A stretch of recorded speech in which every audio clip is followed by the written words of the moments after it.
Halo teman-teman, salam sehat selalu untuk kita semua. Salam sejahtera. Kembali dengan saya Bung Ropan dan kita berbicara tentang persiapan tim nasional Indonesia menghadapi Piala Asia di Qatar yang akan dimulai pada tanggal 12, tapi kita akan bermain pada tanggal 15 Januari menghadapi Irak.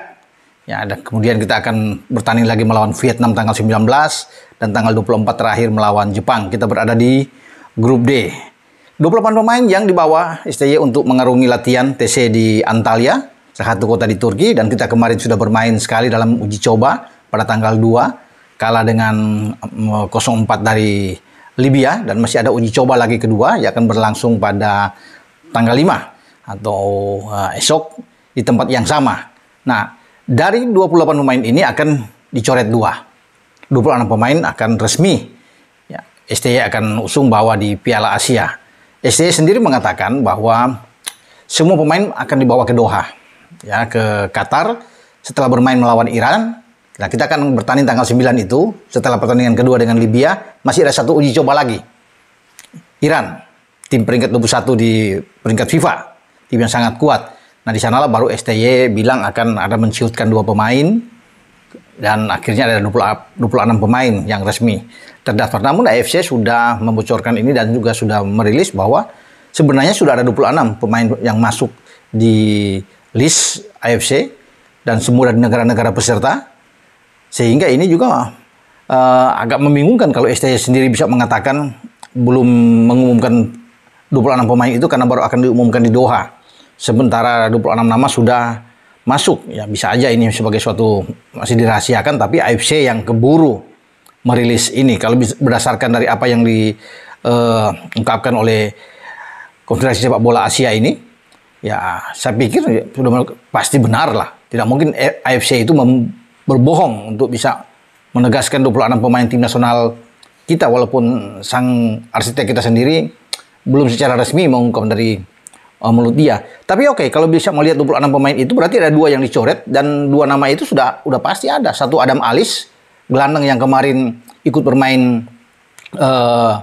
menghadapi Libya di laga uji coba pertama, dan satu kesempatan dia bisa menembak di babak kedua dan kena mister, hampir saja bola masuk. Mungkin saja kalau Adam Alis bisa menggetarkan gawang Libya, dia tidak bisa dicoret. Tetapi akhirnya nama dia tidak ada di dalam list 26 pemain.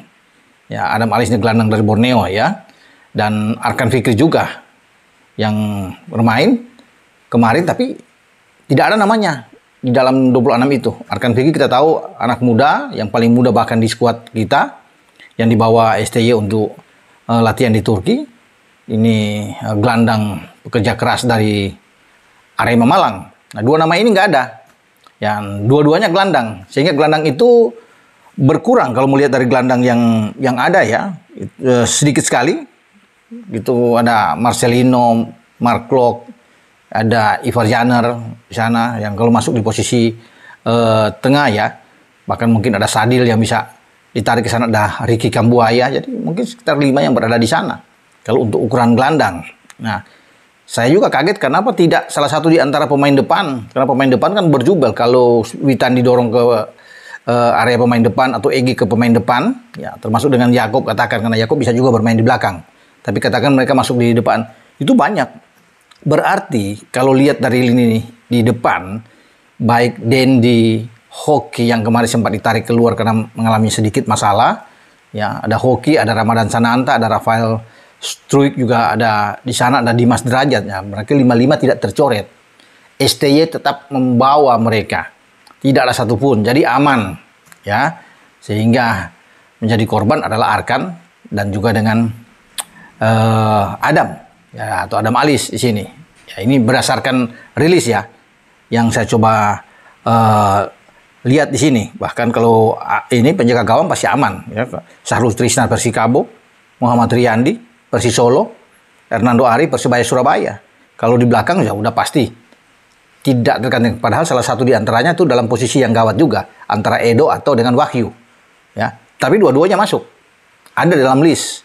Nah, itu di selain Edo dan Wahyu ada Yasin Hapner, Wolverhampton, ada Wahyu Prasetyo yaitu pasti PC Semarang, Edo dari Persib Bandung. Ada Rizky Ridho Persija, Yordi Ahmad Johor Darut Taksim, Elkan Bagot Ipswich Town, Kemudian Sandy Walsh dari KV Mechelen. Ada Sain Patinama masih dengan klub lamanya, terdaftar tuh Viking FK, walaupun dia sudah mengakhiri kontrak dia dengan Viking dan berpindah ke salah satu klub Belgia. Dan ada Asnawi Mangku Alam, Jeonnam Dragons, walaupun Asnawi juga sendiri kan keluar dari Jeonnam Dragons, klub di kasta kedua Korea.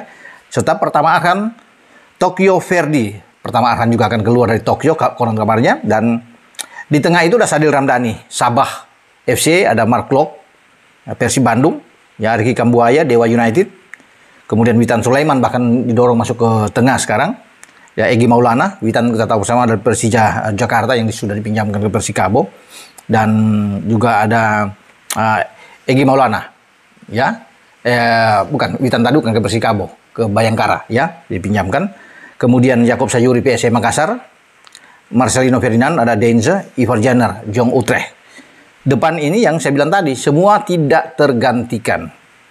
Ya, Hoki Caraka, PSS Sleman, Ramadan Sananta, Persis Solo, Dendi Sulistiawan, Bayangkara, Presisi FC, Dimas Derajat, Persikabo, Rafael Stoik, Ado, Den Haag. Itulah nama-nama yang terdaftar yang nantinya akan bertarung di Piala Asia, ya, pada awal tahun yang berlangsung di Qatar. Dan STY sendiri mengusung target itu untuk lolos membawa tim ini ke 16 besar.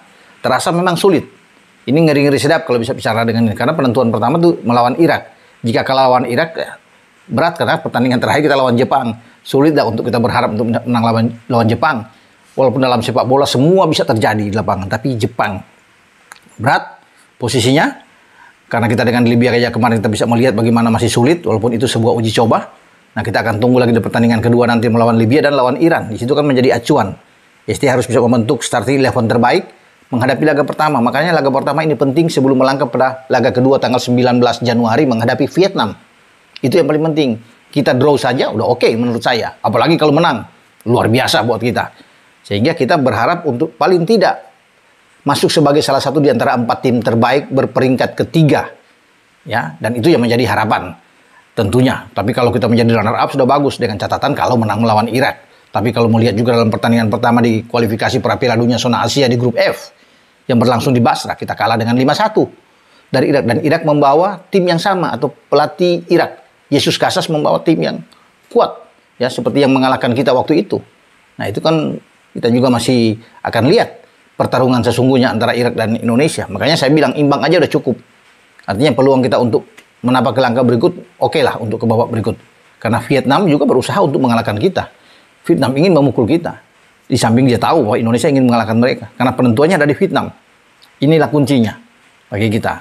Ya, kalau kita juga mengakhiri, katakan misalnya, kalau kita tidak menang melawan Irak, kita nggak menang melawan Jepang, dan kita menang melawan Vietnam, itu suatu hal yang sangat bagus. Artinya kita tidak menjadi juru kunci. Berada di nomor paling buncit di grup D. Tapi kita mendoakan. Sebagai orang Indonesia harus ada optimis, ya. Kita harus berharap bahwa kita bisa bermain baik di pertandingan melawan Irak. Setelah melihat hasil pertandingan tentunya di uji coba ini, apa yang akan dilakukan oleh STY, meramu timnya, mengutak-atik strategi dia, tapi setelah itu sudah harus bisa mendapatkan kerangka tim terbaik untuk menuju pertandingan pertama melawan Irak. Itulah yang bisa saya ungkapkan di sini, teman-teman semua. 26 pemain yang sudah dirilis oleh AFC, ya, walaupun belum diumumkan secara resmi oleh STY. Dengan saya Bung Ropan. Ciao.